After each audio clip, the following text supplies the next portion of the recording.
Okay, I think that we have 200 people in the webinar. I think we can go ahead and get started. So, hello everybody and welcome. Uh, Good morning or good afternoon or good evening, whatever time it is for you. I know we have people from all different parts of the world and different time zones joining us today. So, thank you very much for joining us, no matter what time of day it is for you. We are very excited to be here for this big global finale of our Short Talks Big Impacts competition. We had more than 1,000 people registered for this event, which is absolutely incredible. It's really an amazing turnout, and it shows how much interest and support there is for women in science. So we are so happy to see it. This is the second year that OWSD has organized this competition, and we had an amazing finale last year. And we've had also 4 wonderful regional sessions leading up to this year's finale. So I know we're in for a really fun and interesting event today, and also a very competitive one. I think you'll agree once you see the presentations that it's going to be tough to choose a winner or winners because we have 12 really incredible presenters from all different scientific backgrounds and disciplines, and they're all doing very interesting and impactful research. So in the last few weeks, we've had 4 regional sessions for Africa, Latin America, and the Caribbean, the Asia Pacific region, and the Arab region. And from each of those 4 sessions, the top 2 winners were invited to participate in this finale, as chosen by audience voting. We also then decided to add 4 additional places for presentations selected by the O Secretariat that didn't make the audience choice vote, but that we really liked. So all in all, we have 12 finalists who are going to present their research today in just 3 minutes. If you've already joined us for any of the regional sessions, then you already know the reason we decided to host this competition. But for anyone joining for the first time, I'll give you a bit of background. So at OWSD, we have more than 12,000 members, and we hear all the time about all of the amazing research and work you're doing to address all kinds of issues and challenges that affect your communities and the world, work that is really having an enormous impact. But we also know that sometimes the research itself is not enough. It's also very important as a scientist to be able to communicate the importance of your research to other people and to be able to persuade people about why your work is important, whether it's policymakers or the communities that you're working in or funders. And these people are usually not experts or even scientists. So learning how to relate your research to them in a way that is relatable and easy for them to understand is an important skill to develop. By making the time limit for this competition just 3 minutes, what we are trying to do really is make you think about what is really important to communicate about your research, not the details that you might present to other scientists at a conference, but the big picture and why should people care. So we hope that as you watch the presentations, you can start to get an idea about what you think is effective about each presentation and what you can take away for situations in which you need to communicate your own research. So just to introduce myself, I'm Erin Johnson, and I work at the O Secretariat right now mostly on our early career fellowship program and our awards program, as well as on communications. And I'm joined today by my colleague, Giulia Signori, who also works with me on communications. But you may be more familiar with her from her work with the OWSD national chapters in particular, and I'm sure that many of you have been in touch with her through the national chapters. And also some of you may have had the chance to meet her at our General Assembly in Bogota in November. But before I hand it over to Julie, I'd also like to introduce the OWSD coordinator, Tanya Blowers, who is also here with us today and would like to say a few words. So let me introduce Tanya. Hi, everyone. Can you hear me? Hi, everyone. It's so fantastic to see you all. I just had a look, and there's over 300 participants online and climbing by the minute. And we know that there were over 1,000 of you registered. So we're expecting even more participants. It's so fantastic to have this opportunity. I'm very excited to see the presenters. I expect the presenters are feeling quite nervous right now. It's a big moment. You got your 3 minutes on the stage. I expect also the wonderful jurors on the panel are also feeling a bit nervous because they have to make important decisions as well. And you in the audience are also expected to vote and select the participants that you feel have spoken the most eloquently and the most engagingly. And these winners will then have lots of opportunities to spread their presentations around the world, and we hope we'll be able to spotlight them more and more. So, without more ado, I pass back to Erin, and good luck, everybody. Have a fantastic time. See you later. Thank you, Tanya. So now I'm actually going to hand it over to Julia, who is going to tell us a little bit more about how the competition is going to run today and is going to introduce us to our panel of judges for today's competition. Because in addition to the audience voting, we're also lucky to have with us several wonderful judges who are going to help us independently select a winner. So please, Julia, over to you. Thank you, Erin. So I'm really happy to be here today with these 12 amazing women who will be presenting their research in just 3 minutes. And I know very well that it is a challenge, but I think it also really forces us to focus on what really matters and what is the real difference that the research of the OWSD community is making to the world. So I'm gonna briefly explain how the session will run. We will give a brief introduction of each presenter. Erin will give this introduction, and then each presenter is going to have exactly 3 minutes to share their research with us. There will be a timer that will appear on Erin's video, which will keep spotlighted all the time, so the presenters can keep track of their time. We do have a very full schedule today, so we ask the presenters to please be very mindful and respectful of the time limit. And if you do hear the timer going off, please try to wrap up as quickly as possible so we can move to the next presenter, also because this is kind of the challenge that we have to be in the time that is given to us. After all the 12 presentations, all of you, the audience, will have the chance to vote for your 3 favorite presentations based on how well you think they engaged the audience and communicated the potential impact of their research. We will be using a poll that you will see here in the webinar. There are some questions that you are asked to answer.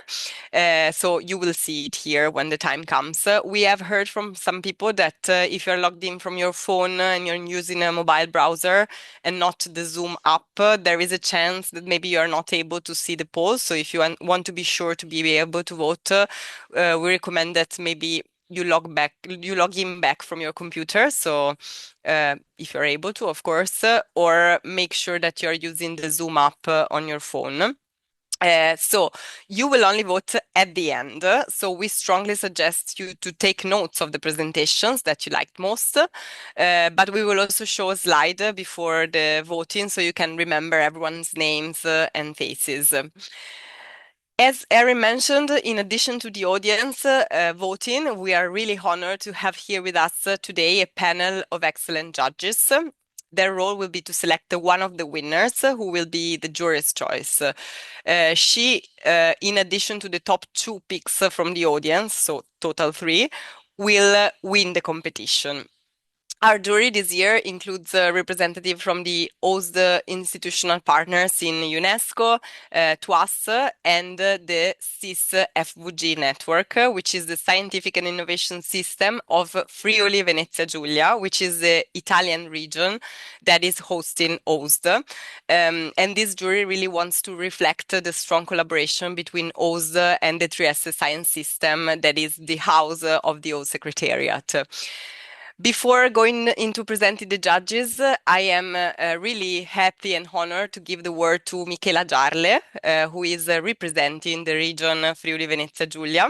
She is the head of office of the strategic projects and European and international collaborations in research and innovation of the specialized operational unit for research innovation, European Social Fund Plus, and other EU funds of the Regione Friuli Venezia Giulia, where Trieste is located and the OWSD Secretariat is located.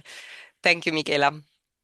Thank you to you for the invitation. Warm greetings to all participants on behalf of Friuli Venezia Giulia Regional Administration, and in particular the Research and Innovation Unit. We are honored. I think you muted yourself I'm inadvertently. sorry.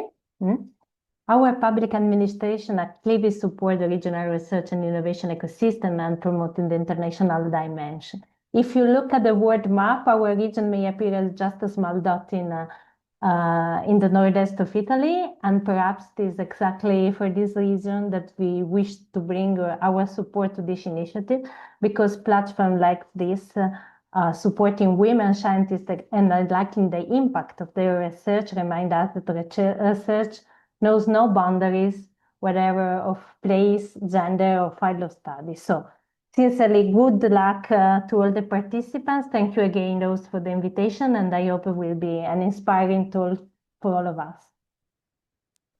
Thank you very much, Michela, and thank you to the region for their support in this initiative and many more, I'm sure.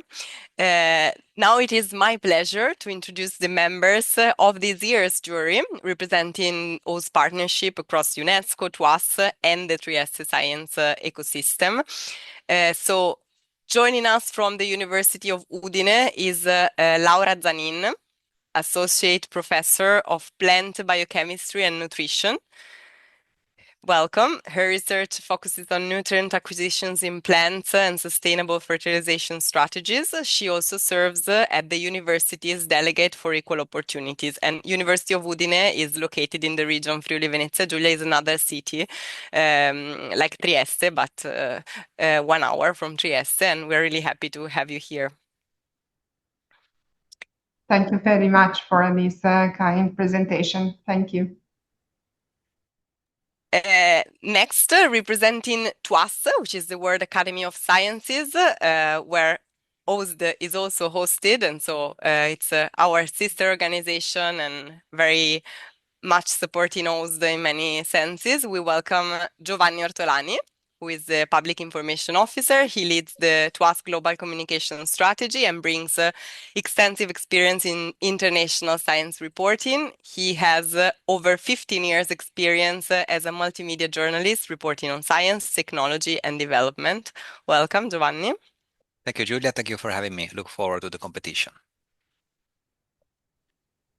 From Area Science Park, we are joined by Giada Kadei, head of the communication office, where she coordinates strategies to promote scientific culture and strengthens regional innovation ecosystems. She has also extensive experience leading communication for national and international research initiatives, and she also coordinates the communication part of the SIS FVG, the Scientific and Innovation System of Friuli Venezia Giulia.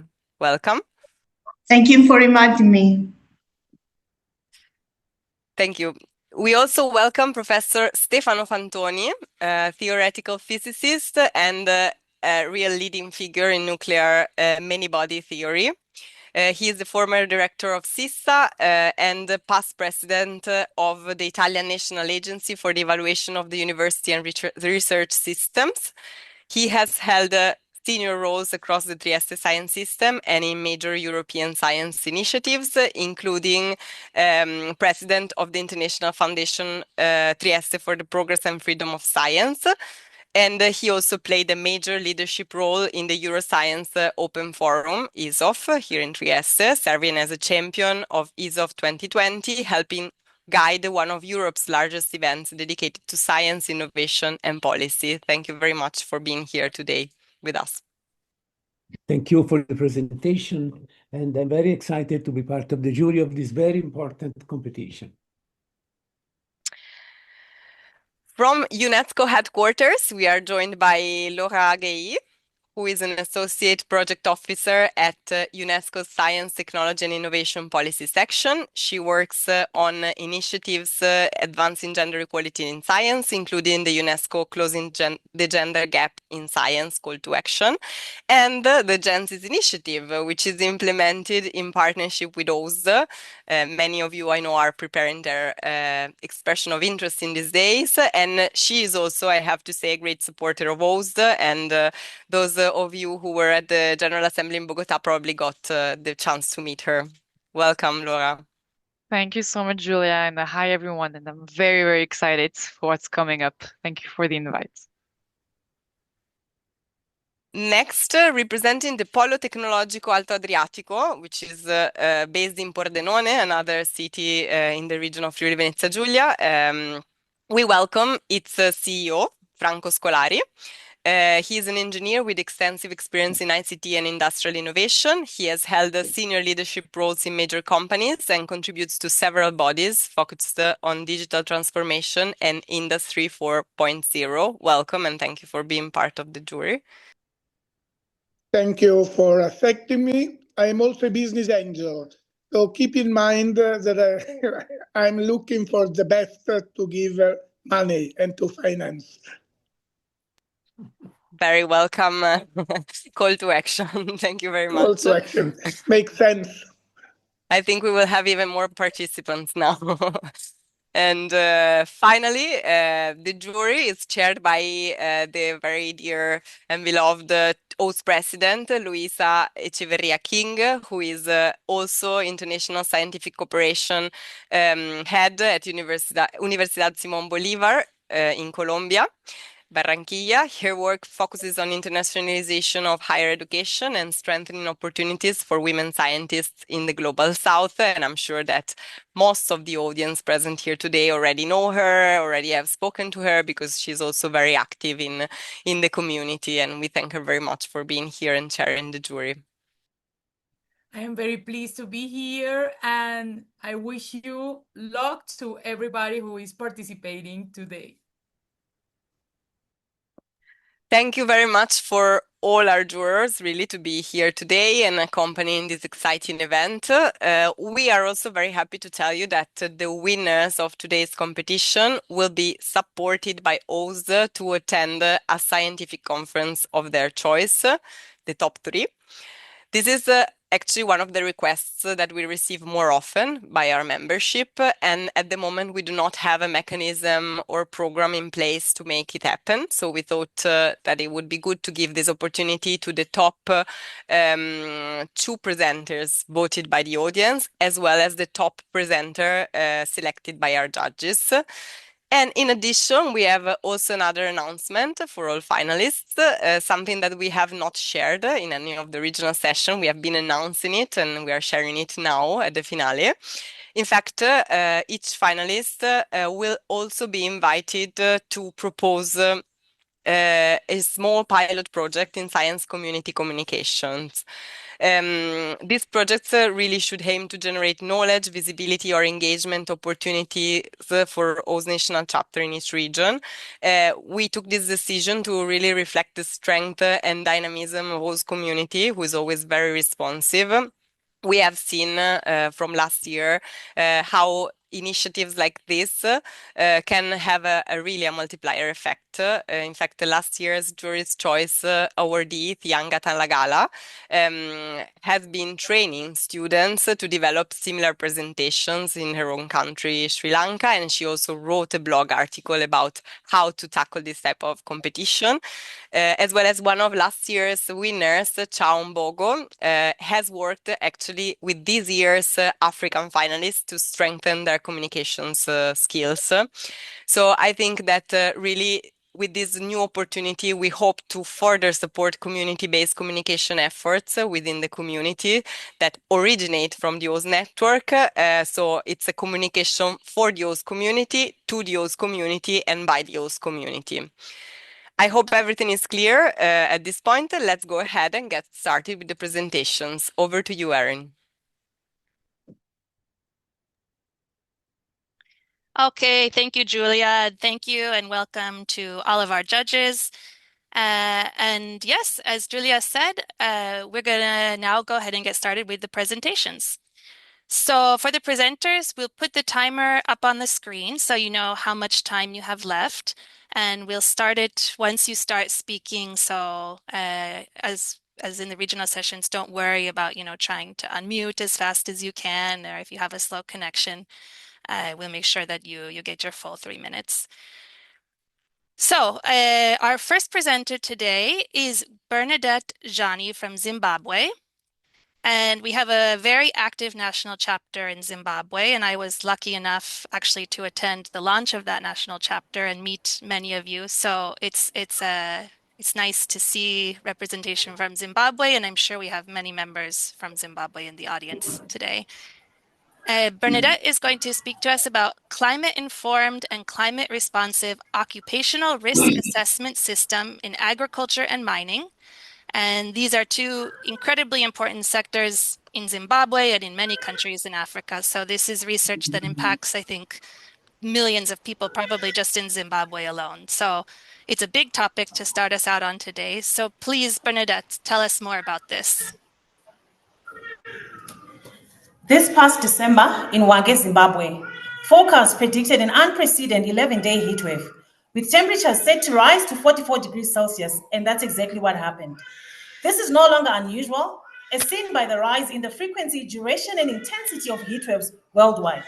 Now picture a female farm worker, knapsack sprayer on the back. Only visible protective equipment is a small mask. Extreme heat pushes the body beyond its physiological limits. It amplifies the already known hazards by changing Chipo's skin absorption and breathing rate. Extreme heat also introduces a 40% chance of a heat stroke or a collapse. So the risk doubles or multiplies, but the protective system stays the same. That is the problem with traditional risk assessment tools. They assume a stable climate and that the hierarchy of controls is a panacea. Well, both of those assumptions are now dangerously outdated. Across Africa, 1 in 4 adults work outdoors, and women like Chipo make 60 to 70% of the labor force in the agricultural sector, placing them at the forefront of climate-intensified workplace hazards. A helmet cannot defend her from extreme lightning. Gumboots cannot stop a mudslide. The mask is no match for a windstorm, which may turn a previously non-breathable agricultural dust into a respirable one. Climate change overwhelms Chipo's current safety management tools. Think of this as your home, where you have locked doors and hinges, but new intruders start coming in through the ceiling. You don't argue how strong your locks are, because those were designed for a different kind of threat. Climate change is that new intruder, perhaps the greatest occupational hazard of our time. And fragmented safety tools to a systemic threat will leave us all vulnerable. That's where my research comes in, to bridge the gap between weather data and worker vulnerability before that cost is measured in human lives. I'm developing a low-cost, user-friendly mobile app that is climate-informed, climate-responsive for risk assessment in mining and agricultural sector. So Chipo wears a wearable monitor that measures physiological signals like heart rate, body temperature, humidity. These are synchronized with live weather data and sent to a dashboard version of the safety officer. Using an AI-driven mobile decision tool, it generates a dynamic climate-sensitive risk score, which triggers early warning signs, better disaster preparedness, smarter emergency response protocols, informed allocation of resources, actionable alerts, and truly climate-resilient operations. It turns the hazard into a focus we can prepare for and not a tragedy we react to. The name Shura Murowe is from the admin stock, a bird that migrates the European winter to come to Africa. And in Zimbabwe, in the elder seat, they believe it's a natural harbinger for rain. While the bird itself forecasts the rains for the crops, my app forecasts the hazards for those like Chipo who tend them. I mean, we have the satellites to see it, sensors to measure it, models to predict where it will hit. Ignoring climate data is sending Chipo into a danger zone. But with Shuramurowe, Chipo still works in that heat, but nobody should go home hurt or not go home at all because the climate shifted and our risk assessment tools did not.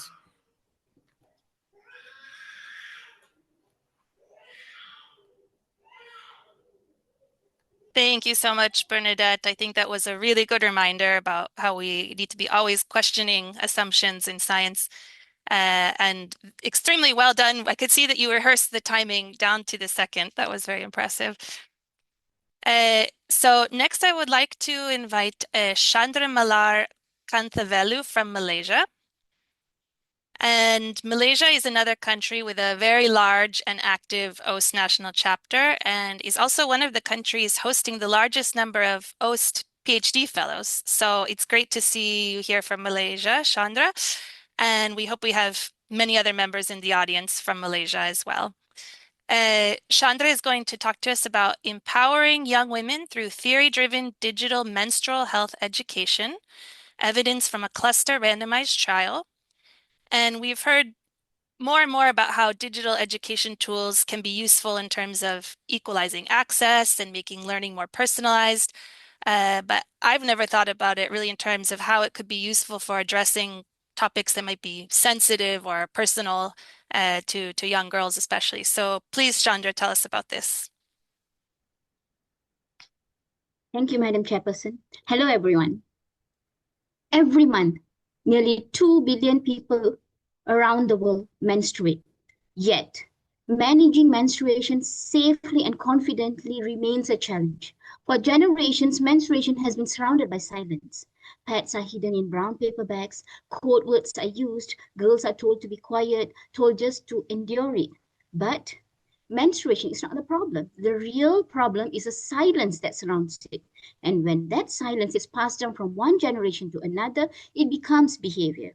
And behavioral change requires more than awareness. It requires evidence-based intervention. So I asked 2 questions. What happens when menstrual hygiene education is designed based on behavioral science? Can it improve menstrual hygiene practice? To answer this, I conducted a cluster randomized controlled trial among university students, young, educated, supposedly empowered. Yet, many still felt embarrassed about menstruation. Many practiced suboptimal menstrual hygiene, and many still lack the confidence to challenge myths because knowledge alone does not change behavior.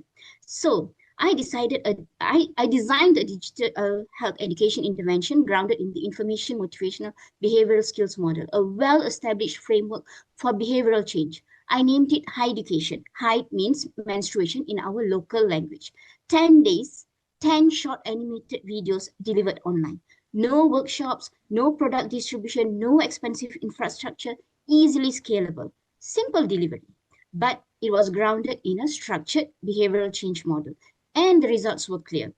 There was significant improvements in menstrual hygiene practices. Knowledge also improved, motivation strengthened, confidence increased compared with the control group, which tells us something powerful. When education is structured, when it is theory-driven, when it respects women as decision makers, behavior changes. This is important because menstrual hygiene is not a small issue. It cuts across multiple sustainable development goals. It affects education, mental well-being, reproductive health, work productivity, and also dignity. We always speak about empowering women in science, but we cannot build confident scientists if we are still raising girls who are ashamed of menstruation.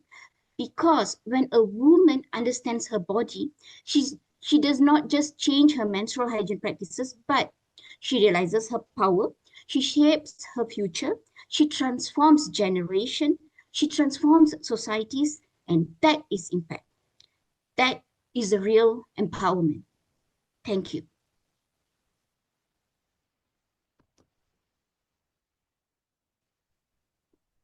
Thank you so much, Chandra. I think this is a really great example of how we can use evidence and research to inform many things that we do, including education. So thank you. So our next speaker is Luisa Muparuri, who is also from Zimbabwe, like Bernadette, our second speaker from Zimbabwe. And she is going to tell us about AI for exam question development. And we know that students are certainly using AI to prepare for exams, and so it makes sense that we think about how to use it to develop exams as well. So I'm curious to hear about how exactly you're going about this, Luisa. So please, over to you.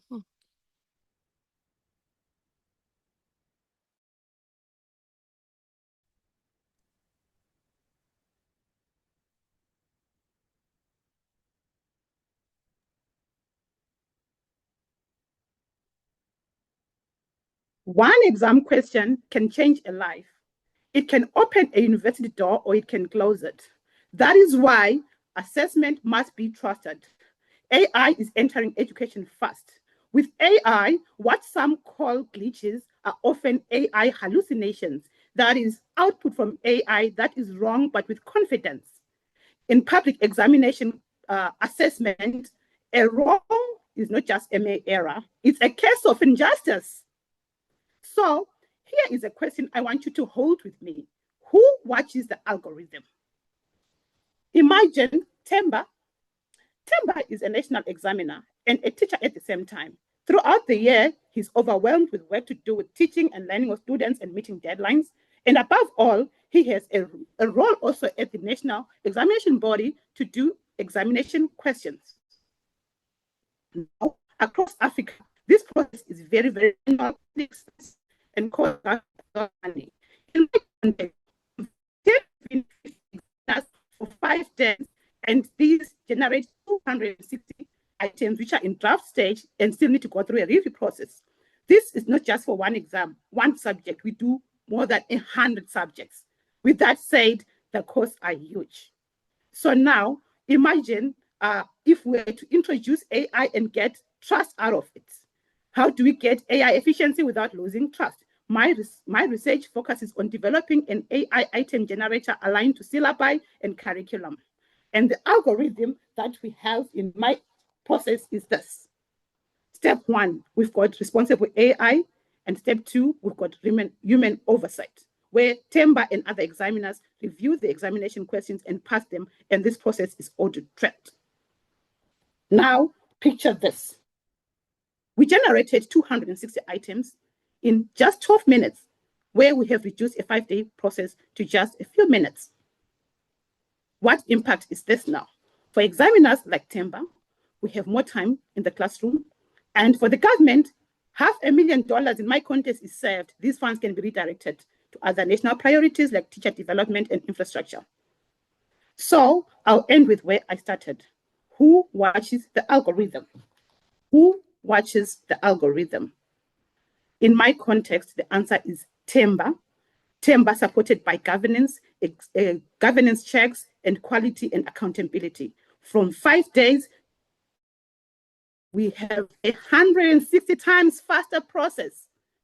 This is responsible AI for a trusted public examination process. I thank you.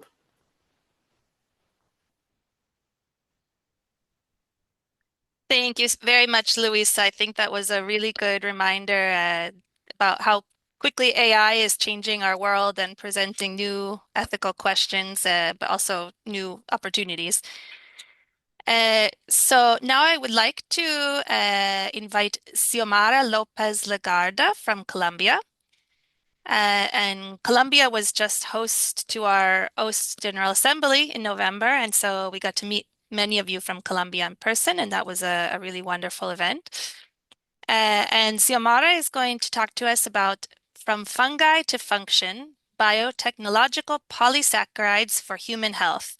And it seems like mushrooms and fungi are one of those things where they almost have these superpower properties, and we're just starting to understand their potential. So we're very curious to hear about your research, Xiomara. Thanks for the presentation. Could you hear me? Yes, I do. Okay, thank you. Quiero dar un saludo muy especial en español a mis colegas y compatriotas latinoamericanos que hoy nos acompañan. Hello, everyone. Today, women represent less than 30% of the global STEM workforce, but behind every number, there is a story. Mine began when I was a child in Colombia, fascinated by nature and the invisible world that science reveals. Like many girls who dream of understanding life, I choose the path of science, determined to transform curiosity into knowledge and knowledge into impact. My name is Xiomara, and I'm an industrial and environmental microbiologist with a master's degree in biotechnology and PhD in pharmaceutical and food sciences.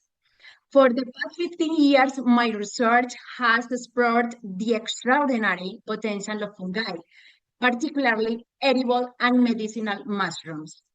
When many people see mushrooms, they see food. When I see them, I see biofactories. Here, I will show you 3 different kind of mushrooms. This is Pleurotus ostreatus, this is Ganoderma lucidum, and this is Ericium erinaceus, also known as lion mane. Behind this kind of appearance lies an extraordinary biochemical universe.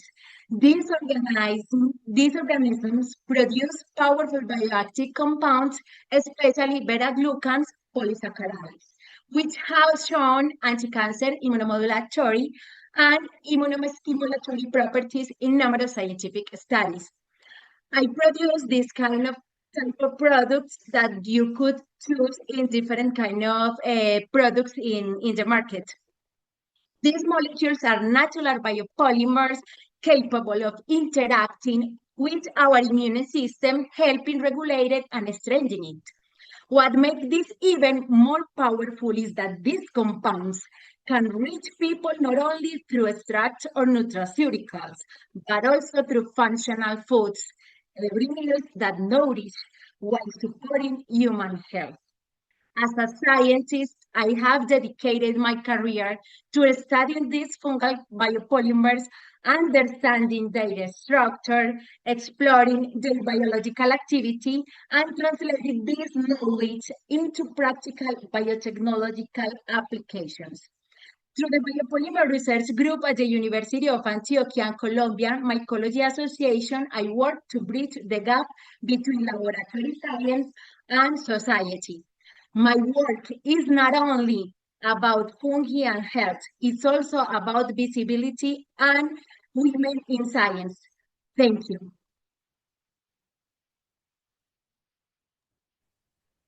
Thank you so much, Xiomara. That definitely makes me want to explore this world of mushrooms even more. So I would like to invite next Dina Abel Sud from Egypt. And we have more than 500 members in Egypt, so hopefully there are many of you out there today. And Dina is our first speaker today from the Arab region. And she's going to talk to us about From Calves to Children, Breaking the Cryptosporidium Cycle in Egypt. And when there's a disease or a public health concern that is mainly impacting children, I think it's something that we can all feel touched by. So please, Dina, tell us about your research. Hello, this is Dina Boussaud from Egypt. At first, let me take you to a small village in Egypt where a farmer watches his newborn calf weaken and die within days. At the same time, a mother rushes her child to a clinic suffering from severe diarrhea and dehydration. Two different settings, but the same invisible Cryptosporidium larva. This cause is the microscopic parasite moving silently between animals, humans, water, and environment, affecting child health, livestock productivity, and food security. It's one of the leading causes of 40% of diarrheal diseases in children under 5 years and neonatal livestock. Here is the real problem. Diagnosis in Egypt mainly depends on microscopy, where it's a method that's time consuming, requires expertise, and misses low level infections. And in this case, misdiagnosis, meaning continuous parasite shedding into the environment, sustaining the transmission. Also, imported diagnostic kits are expensive and built for parasite strains from other regions. In our lab, we asked a simple and powerful question. We asked why do we import diagnostics for a parasite living in our own environment? At the Veterinary Research Institute National Research Center, me and my team developed a locally prepared sandwich ELISA kit built from Egyptian isolates, a solution with more affordable. It's 4 times cheaper than imported kits, faster to use than conventional microscopy, and adapted for Egyptian field conditions, applicable for human and animal samples, offers national diagnostic independence with accuracy about 98.5% compared to 95% of imported kits. Actually, it's not just a laboratory product, it's a One Health solution. Also, beyond science, it means scientific entrepreneurship led by three women in Egypt. It's a research moving beyond the laboratory to a real world solution. We are protecting children, farmers, and the future of our communities by early and accurate diagnosis. Grateful to my mentors, colleagues, and OWSD, the incredible community supporting women in science, and proud to represent Egypt and Arab region in this global stage. Thank you to my team, and thank you all. Thank you very much, Gina. It sounds like you've had some really impressive results already with your research. So I wish you continued luck with that. Our next speaker is Tamina Foyez from Bangladesh. And Tamina is one of our early career fellows from 2024, who I had the pleasure of meeting last year at our orientation workshop here in Trieste. So it's always nice to see you, Tamina. And she's going to tell us about bioactive hydrogel, a multifunctional therapeutic platform for rapid wound repair. And as I recall you telling us, this research actually has applications in a much wider variety of circumstances than you might initially think. So please tell us about this, Tamina. Thank you, Yeri. Hello. Good evening. This is Tamina Foyez. I'm working as a professor and head in the Department of Pharmacy at United International University in Dhaka, Bangladesh. So I'm working on developing a hydrogel for chronic wound healing process. So most of us think of a wound as just a cut, something small, something that heals with time. But for millions of people living with diabetes, that wound had become a silent epidemic. What begins as a small injury on the foot then slowly turn into a chronic wound that refuses to heal. Every year, 2 million people develop the diabetic foot ulcers. Sadly, many of these cases end in amputation. In Bangladesh, this diabetes is increasingly rapidly. These complications are becoming a growing public health challenge. So why don't this wound heal? Imagine the body's repairing system as a construction force. When there is a wound, the screw gets stuck. The inflammation burns like a fire, and the bacteria build the biofilms, and the wound dries out and gets too wet. And due to the low blood flow, there is a lack of oxygen and the other nutrients. So there is a impaired the angiogenesis process and epithelialization process. For decades, we are using the gauze. But the gauze is a cruel helper, and it dries on and streaks painfully and often carries the infections, and as a result healing slows down and something stops completely. So instead of this gauze, we need something soft jelly like materials, which is called the hydrogels. And these hydrogels mostly waters, and we are preparing these hydrogels from the natural biopolymer derived from the seaweeds. These gels helps to reduce the bacterial growth and support the tissue regeneration process and maintain a moist environment that promotes the faster healings. And then we ask, how can we accelerate the healing process further? So we are planning to adding the growth factors from our own body into these hydrogels, which make it more supercharged healing gels. So we believe that it not only promotes the wounds, it delivers the body's repair instruction right where they are needed. By bringing together natural biomaterials and body's own biology, we hope to turn what has long been a silent epidemic into a story of healing, hopes, and recovery. I would like to thanks to my group member who are working with me in these projects and my collaborators, ORS, and also my institution. Thank you. Thank you very much for listening to me.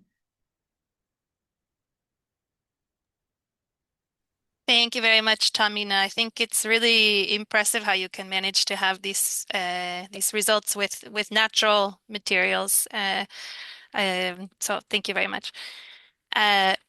Our next speaker is Violeta Martinez from El Salvador. And Violeta is also an early career fellow from 2023, who I also met and I had the chance to interview her. So if you find that you want to know more about her research, you can find a full interview with her on the OWSD website.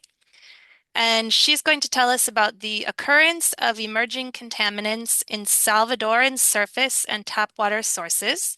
And Violeta, you're the first in a lineup of 3 presenters, I think, who are all going to be talking about water from different perspectives. So this is obviously a very large and important issue. So please tell us how your work is addressing this. Thank you very much, Erin. Okay, imagine this. You pour a glass of water, clear, cold, refreshing. You drink it without hesitation because why wouldn't you trust something that is so simple, so essential, so harmless? But what if inside of the same glass of water there are tiny chemicals you can see, smell, or taste? Chemicals originating from pesticides, pharmaceuticals, personal care products, and everyday items we rarely question. Well, this is not a distant problem. About 100 years ago, developed countries began asking a question that should unsettle all of us. Is our drinking water truly clean? And the answer was sobering. They discovered tiny persistent chemicals that can resist traditional water treatment systems. Today, we know that these chemicals threaten ecosystems, disrupt biological processes, and pose real risks to human health, and yet they remain largely unmonitored in many parts of the world. In 2023, in El Salvador, my home country, I started to ask the same question. And now, thanks to the OWSD Early Career Fellowship, I have the tools to answer it through international scientific collaboration. My research focuses in 2 main water sources, the Lempa River, which is the lifeline of my country, and also drinking water. Working with the UCA in El Salvador, the University of Arizona in the US, and the Chemical Institute of Sarriá in Spain, we have uncovered significant concentrations of pharmaceuticals, pesticides, artificial sweeteners, and personal care products. These compounds were never meant to be part of our water cycle, yet they are there, quietly circulating through our environment and our bodies. But the real question is, how do we remove these contaminants from water? Because identifying the problem is just the beginning. Here is also where my research comes in. I'm working to understand how light can be used to effectively remove these contaminants from water. I'm using the principles of chemical reaction engineering and transfer phenomena, building new technology that is able to remove this problem. Because in the long term, the goal is to create a database to help improve water management in my country and also to serve as a model for other nations facing the similar issue. Because clean water should never be a privilege. It should not depend on geography, infrastructure, or luck. It should be a warranty. Thank you very much. Thank you very much, Violeta. I think this makes us all wonder what we're drinking. But it's great to know that people are working on these solutions to this issue. So thank you. Our next speaker is Zubida Nemer from Algeria, another country, I think, facing a lot of issues with water security. And she's going to talk to us about Beneath Our Feet, Securing Water in a Changing Climate. So this is less about what's in the water and more about how to access water. So please, Zubida, tell us about this. Thank you, Erin.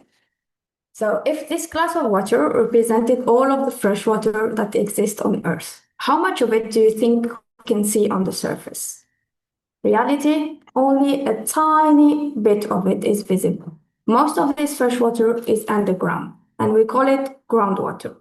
This groundwater today supplies the needs for almost half of the world's population. And as our climate keeps changing continuously, this groundwater is becoming the only reliable source of water worldwide and for many communities.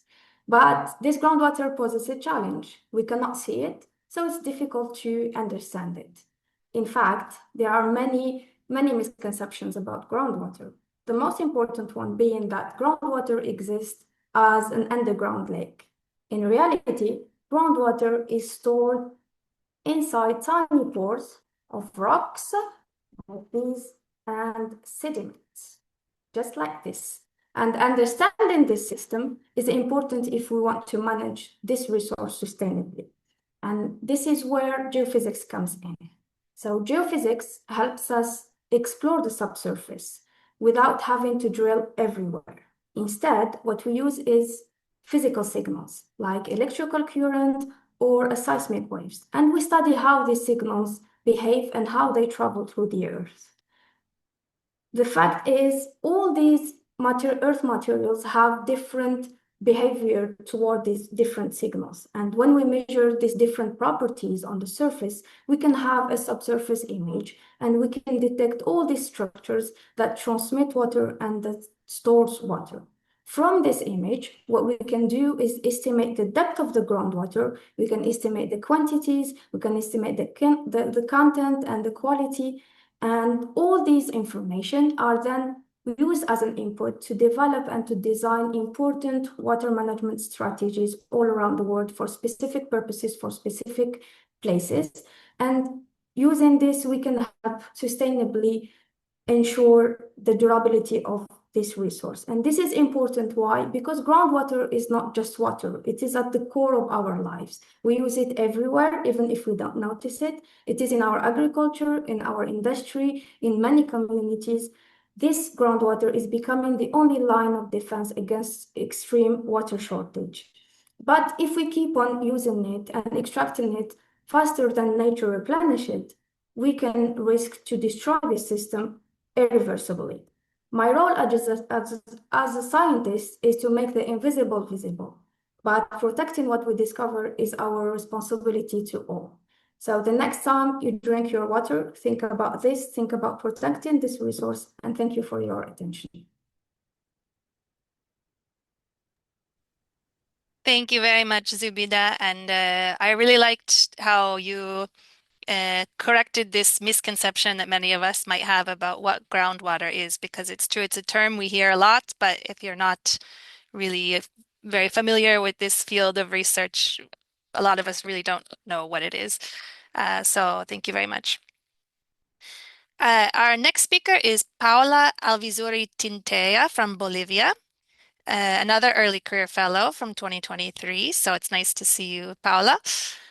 And she's going to be talking to us about water treatment technology, reimagining waste, restoring water, and sustaining life. So still on the topic of water, but this time from the perspective of water treatment and how we can make sure that we recycle water effectively. So please, Paula, over to you. Hello, everyone. I want to start sharing something about where I came from. In the Andean worldview, water is not just a resource. Water, el agua tiene espíritu, el agua tiene alma. Water is considered a living being and it's a feminine. For centuries, the relationship between women and water has been close but unequal.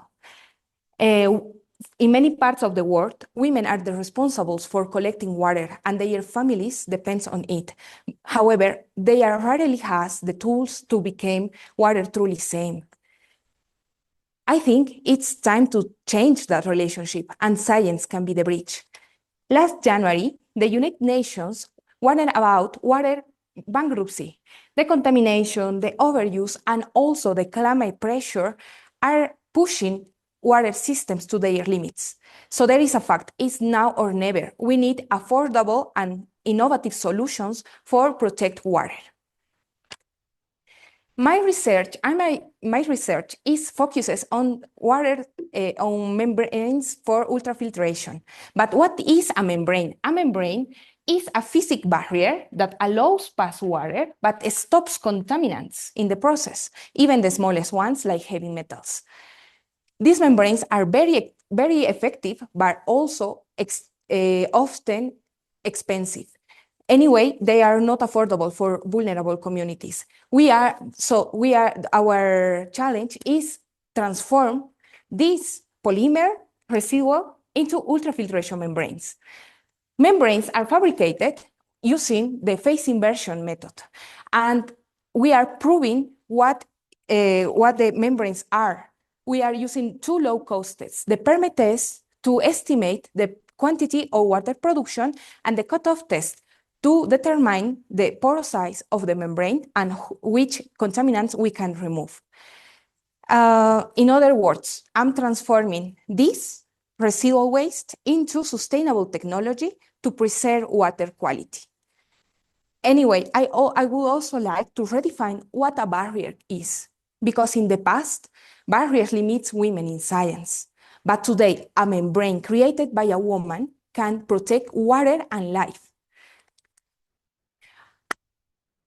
I dream that this work doesn't stop with me or in my lab or even in Bolivia, because science must cross borders.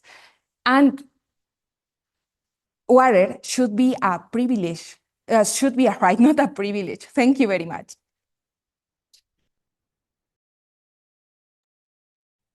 Thank you very much, Paula. I really liked how you told us about how in your culture, water is seen as a living being. This is fascinating, and I think it's a really good example of how having a diversity of voices and perspectives in science can lead to different ways of thinking about these issues and different outcomes.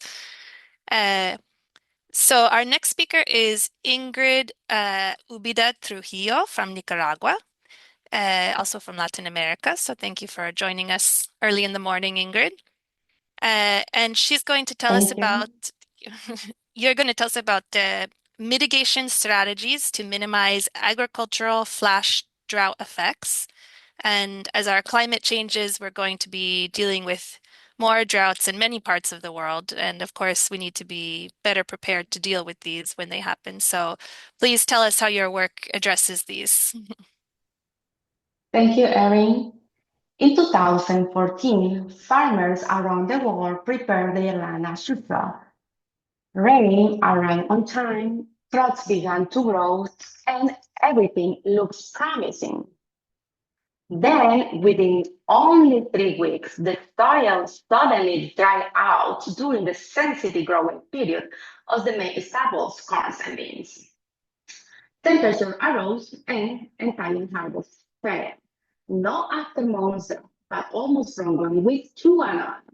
This phenomenon is known as a flash drought, and it is becoming frequent across dry regions around the world, such as the dry corridor of Central America, a region characterized for having the lowest precipitation compared to the surrounding area. At the same time, in this region, agriculture depends on rainfall system, which means crop production mainly depends on seasonal rainfall rather than irrigation. As this flash drought is developed very quickly, communities do not have enough time to respond. As a result, the effect goes beyond agriculture and do not stop at border, affecting household food insecurity, local economy, and the regional stability almost immediately. With this context in mind, a question arises. How can we detect this phenomenon to respond before crop losses occur?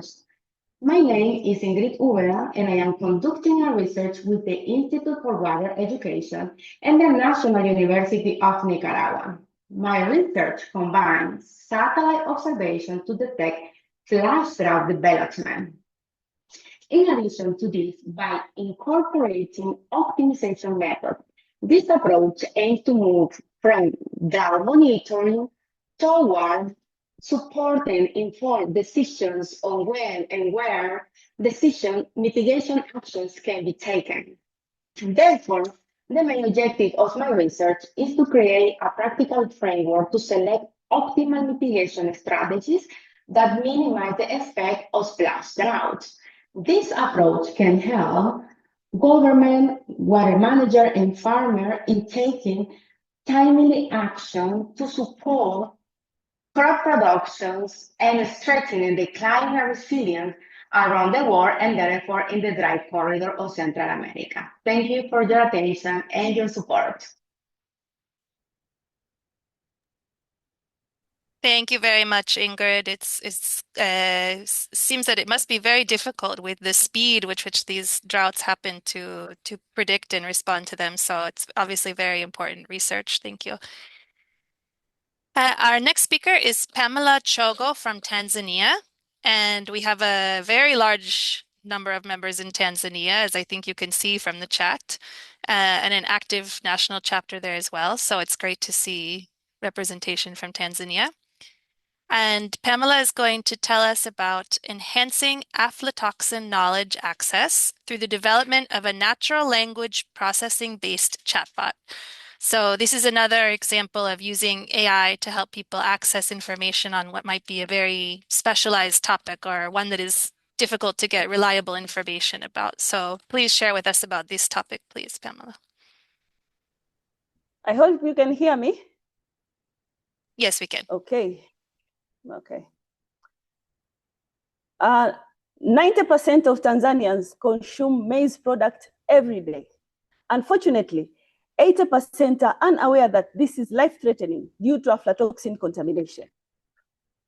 John is a maize farmer with primary level education. He harvested his maize and sold it to Fred, a trader, but also left some for his family. One evening, John's wife and children ate ugali, a delicious meal from maize flour. Little did they know it would lead to a major catastrophe. A few hours later, John's wife started experiencing stomach ache, fever, and vomiting. It was very bad. Unfortunately, John's wife passed away. John was confused. It was so difficult. A few days later, John received a phone call from Fred telling him that the maize tested positive for aflatoxin contamination. John was surprised. How did this happen? Little did he know that aflatoxin contamination has no color, taste, or smell. He also did not know that consuming aflatoxin contaminated food can lead to health challenges similar to what his wife faced, and worst case scenario, it can cause death. Moreover, aflatoxin contamination is among the causative agents for child stunting, liver cancer, and other long-term health effects. So John wanted to learn more. He went to the internet, searched for aflatoxin. There was so much information. Most of it was in English language. He could not understand. Our research has focused on enhancing access to aflatoxin knowledge through NLP-enabled chatbot. This will enable awareness creation, skills acquisition, and improved practices. The chatbot is in Swahili language, which is the main language in Tanzania. A model was trained using a created Swahili language aflatoxin knowledge dataset. Then, AflaChat chatbot was developed. With this chatbot, people like John can ask questions related to aflatoxin and get responses in their languages. To date, 600 plus people like John have used the chatbot to understand about aflatoxin. If only John had AflaChat, he would be aware of aflatoxin contamination, improve the practices, and save lives, including that of his wife and of the 90% of Tanzanians consuming maize products every day. Thank you. Thank you very much, Pamela. I think this is a really good example of how these tools can be adapted to very specific circumstances and people's individual education levels and knowledge levels. So thank you. So we are actually already on our last speaker, last but not least, who is Sadaf Ahmed from Pakistan. And we know it isn't easy going last, so thank you, Sadaf, for your patience. And we promise that we're very eager still to hear about your topic, which is two brains under stress, protecting mother and fetus before birth. And this is another one of those topics where it seems like we're just scratching the surface of what we know about how pregnancy affects mothers in particular. And it's both fascinating and a little bit frightening. So certainly the more we know, the better. So please, over to you.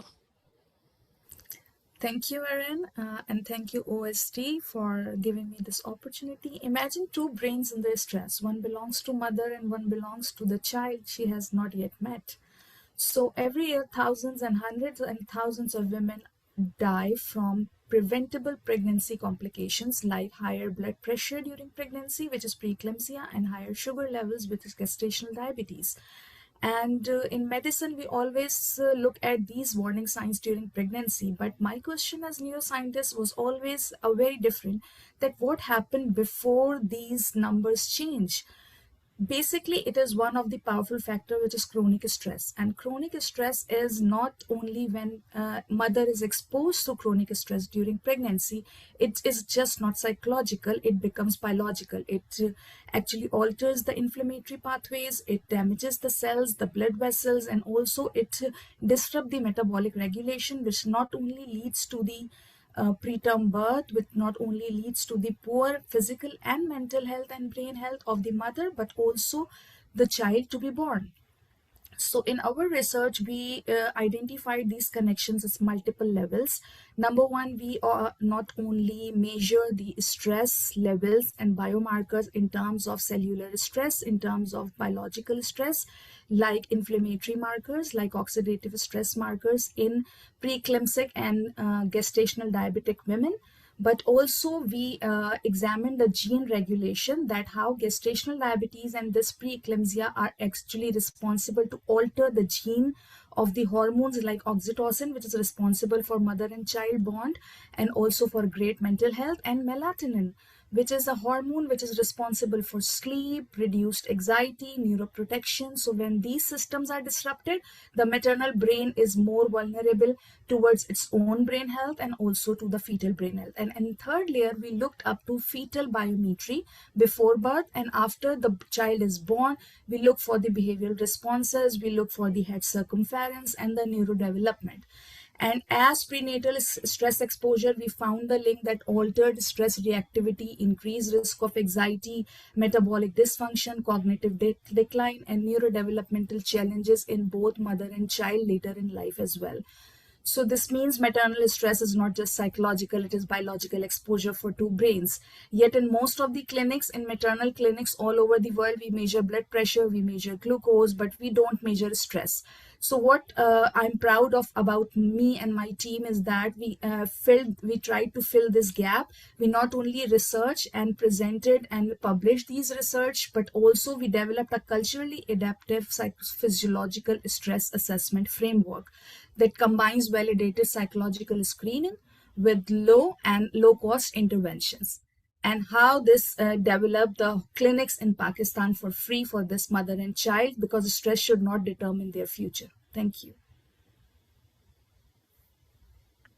Thank you so much, Sadaf. I think this is really fascinating, the connection between the psychological and the physiological, and it's a good reminder of how we really shouldn't be separating the two. So thank you very much. Okay, so thank you so much to all of our presenters. I think listening to all of you, I'm sure that anybody listening cannot have any doubt that these are all very important areas of research, and you all are very passionate about what you do and dedicated to it. And as always, I'm coming away from these presentations just so impressed by the number and the diversity of different problems and innovations that OWSD scientists are working on. And it really leaves me inspired and optimistic to see this wonderful research. And now that we've heard all 12 presentations, it's the moment that we've all been waiting for. It's time to determine our competition winners. So for the audience, you are about to be able to cast your votes for the 3 presentations that you like the best. But first, we're going to quickly show you a slide with everyone's names and faces so that you can remember who is who and make sure you know who you want to vote for. And then we'll open the poll for about 5 minutes. And while the voting period is open, we're going to show you a few videos about OWSD. So once you finish your voting, you can sit back and enjoy those. And while we do that, our judges are actually going to meet in a separate meeting and decide among themselves who they wish to select for the judges' choice winner. And then they'll rejoin us after the voting. So let me share with you the slide.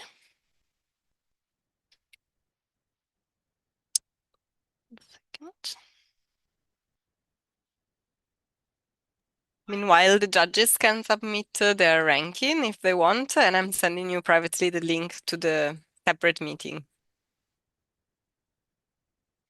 Okay, so you should all be able to see this slide with all of the presenters. So I'll just leave this up for a few seconds. So just quickly jot down if you forgot someone's name or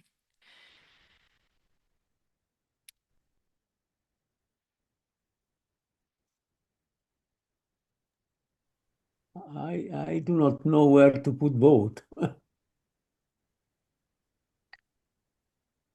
In the voting ranking vote, you have to do submit the one that I shared in when we did the practice session.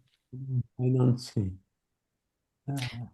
Apparently, I don't find out. Maybe in the jury's meeting, we can you can share the screen with me and I can guide you. Just don't close the link. okay, I hope everyone has had enough time to identify who they want to vote for. So now we're going to open the poll. So please take a moment to vote for the presenters who you believe communicated their research most effectively and who did a best job of showcasing the impact of their research. And as we said, we're going to keep the voting open for about 5 minutes. So we'll see you back here then for the announcement of the winners if you want to vote and then go take a quick break.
Can you send it to me? Welcome to our journey through the remarkable stories of scientists from developing countries. These women are breaking boundaries, pushing the frontiers of science, and transforming their communities. The Organization for Women in Science for the Developing World provides research, training, career development, and networking opportunities for women scientists throughout the developing world at different stages in their careers. The first thing is they helped me stay in my country and do the science I wanted in my country without needing to travel abroad to do it. And more importantly, they have exposed me to networks I never imagined I'd have. It was really a struggle at the beginning because you know that if you have to do practical work, you need to have equipment. So I knew that since I came back home, so I knew that I would have a problem of equipment, but I wanted to have this challenge on me. The OWSD has really helped me a lot on my research career. While I was implementing the project, it has helped me on building a team because I was able to pay my student, I was able to pay my collaborator, and also I was able to pay sometimes childcare when it was needed. And also you get a kind of credibility to the international community. Early Career Fellowship also emphasizes mentoring researchers and students so that their scientific capability is grown. After being a part of this project, two of my researchers have gotten full scholarship to pursue their PhD in immunology and virology in reputed university in the US. And this is a huge asset for the country as well, because these researchers plan to come back to Nepal after their training.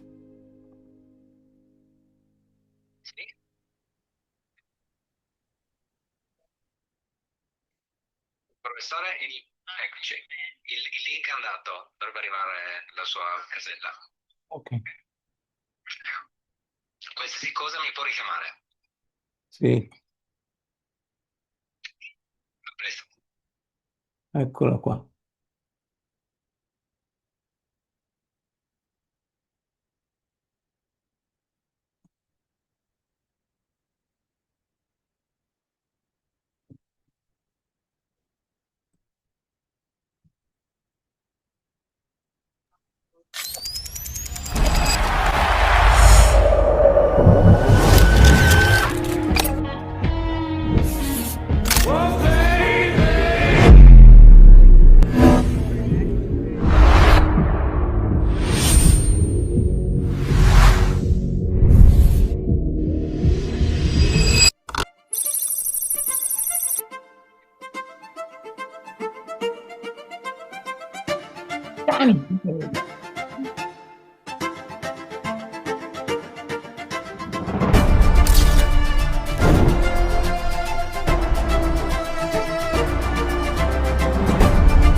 Okay, so we've had the poll open for 7 minutes, which is longer than we said we were going to. So I'm going to go ahead and close it now. And I think we're just waiting for our judges to finalize their decision. And we'll take a few minutes also to make sure we have the correct results of the audience voting calculated. So please bear with us for just a couple of minutes more.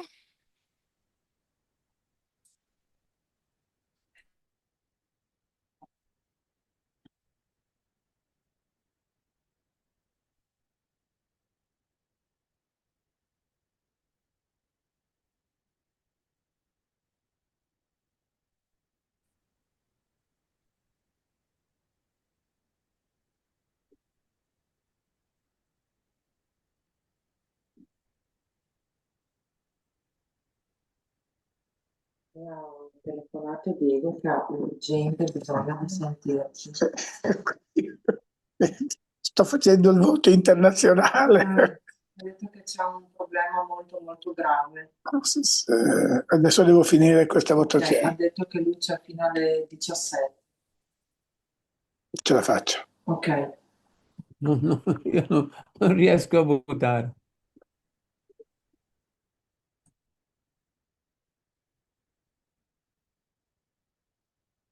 No way.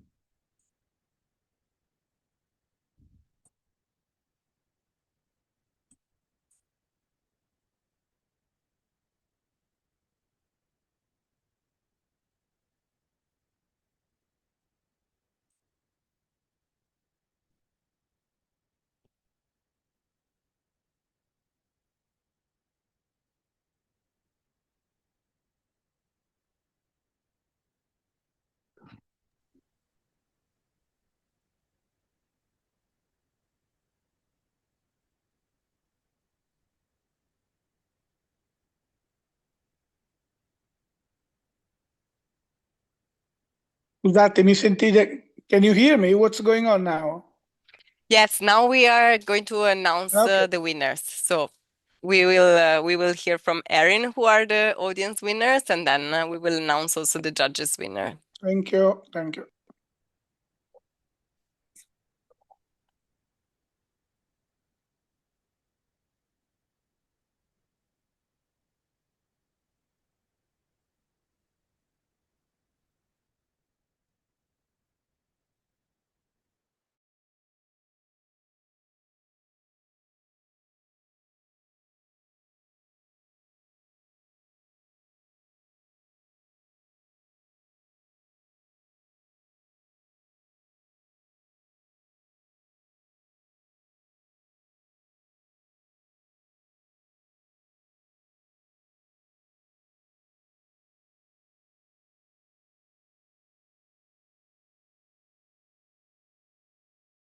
Okay, just one more minute. We've almost got the calculation of the winners, so please bear with us just a second. Meanwhile, I hope that you enjoyed the videos that we showed during the voting, and in general, I hope that you enjoyed the session. I think it's been a very engaging one, and thank you again for all of you who decided to attend today's session. To the judges, it seems really easy to do these activities, but then there is a lot of technology that needs to be involved and a small team trying to manage all the technicalities. But we received all the votes from the jury, we received all the votes from the audience, and now we have set up a ponderate mechanism for voting. So Erin is working on that to be able to announce the final winners. Also, while we are all set, also in case that the jury's choice is the same as the audience choice, so we're going to have an additional winner from the audience. So the third one, we really have to hope that the jury's choice was the same one as the audience. Okay, I just saw that it's not. So it's very unfortunate. I'm getting the results now. Oh, yeah, actually, yes. So we need the third one as well. Okay, there is good news for for someone. Okay, Erin, I think we are set. Okay, yes, we have the results of the voting ready. So I'm going to ask Julia to please unveil our winners today.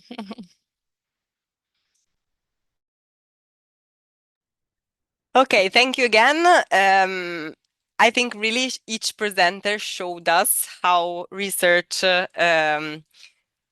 grounded in local context can really contribute to a broader understanding and practice. We are now going to announce the audience winners, so the ones that you voted. Based on the votes received during the live session, I'm really pleased to announce the top two audience selected presenters. So the second place goes to Paola Alvisuri Tintaya. Congratulations to Paola. And the audience winner for today's finale is Pamela Chogo. Congratulations to her. And thank you very much again for being here. As mentioned earlier, OWSD will support the top 2 audience selected presenters to attend a scientific conference of their choice. So you're all going to a selected scientific conference. I hope you already have some ideas in mind. I'm sure you do.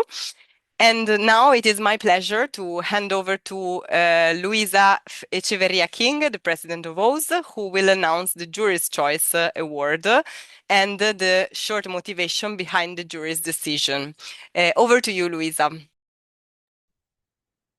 Thank you very much, Julia, and thank you everybody for being here. What we witnessed today, it was amazing just to see really how you did prepared in 3 minutes. How could you present right what you do every day? So the jury's choice is, wait a minute, is also Paola, is the jury's choice. And we would like also to declare why Paola is the jury's choice. So because of effort, we reflected as a jury that the presentation was really good structure, the effort, the clarity, also the ability, right, to synthesize this complex idea behind water. So for us, it was very amazing. Also the environment, to see you in your natural environment, also with your colleagues. It was also very, very important. And also the engagement, right? The engagement that you could manage within your presentation. So we want to congratulate you, Paola, for this presentation. Thank you very Thank you much. so much. Yeah, please go on, Paola. Thank you very much. For me, it's, well, I don't know what to say, but thank you very much. No, thank you for giving this presentation and for earning both the second place of the audience choice and the jury's choice. So, since the jury's choice and the audience choice coincide, we would also like to recognize the next finalist in the ranking. Therefore, we are very pleased to announce that Violeta Martinez, who placed next in the overall score, will also receive the O support to attend a scientific conference of their choice. If you switch on your video, I think we can spotlight you. Ah, okay, she's already spotlighted. So congratulations, Violeta. Thank you very much. Thank you. We have 2 Latin Americans in the podium this year. Well, once again, thank you to all the finalists for your contributions. As I said before, you're also going to have the opportunity to be recognized for the participation and for getting to the finale. You are going to have the opportunity to submit a proposal for science community communications for OWSD. So we are going to be in touch with all of you, and we are going to be in touch with today's winners for the prizes. Now over to you again, Erin. Thank you. So first, I just want to bring all 3 winners back up just for a second so we can give them a round of applause. You can write in the chat your congratulations. Where's Pamela? Let's see. I can't find Pamela.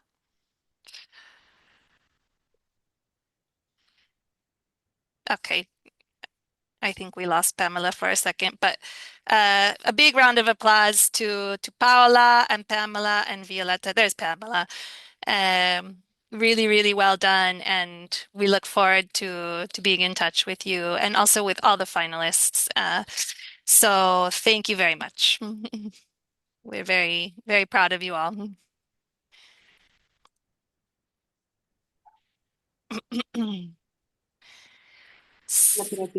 So thank you so much to all of our incredible presenters today. I think each one of you has reminded us not only of the potential for science to create change, but also the importance of making those stories visible and heard. And you'll all receive a certificate for participating in today's competition as a finalist. And of course, we hope to hear from many of you with proposals for new initiatives in science communications. So we'll be in touch about how that's going to work. Thank you again to our judges for dedicating your time to hear these wonderful presentations and for lending us your expertise and your insights in helping us to select the winners. And thank you also to our wonderful audience for turning up to support these wonderful women in science in huge numbers. And hopefully you learned something new, not just about all of these fascinating topics of research, but also about effective communications and how to maybe apply this in your own career. It's been such a wonderful series of presentations this year in all of our regional sessions and the finale. And no doubt we will continue this competition in the future because it's been such a success and a really fun and lively event. So have a great day or afternoon or night, and we hope to see you all again soon. Bye-bye. Bye, see you later. Bye.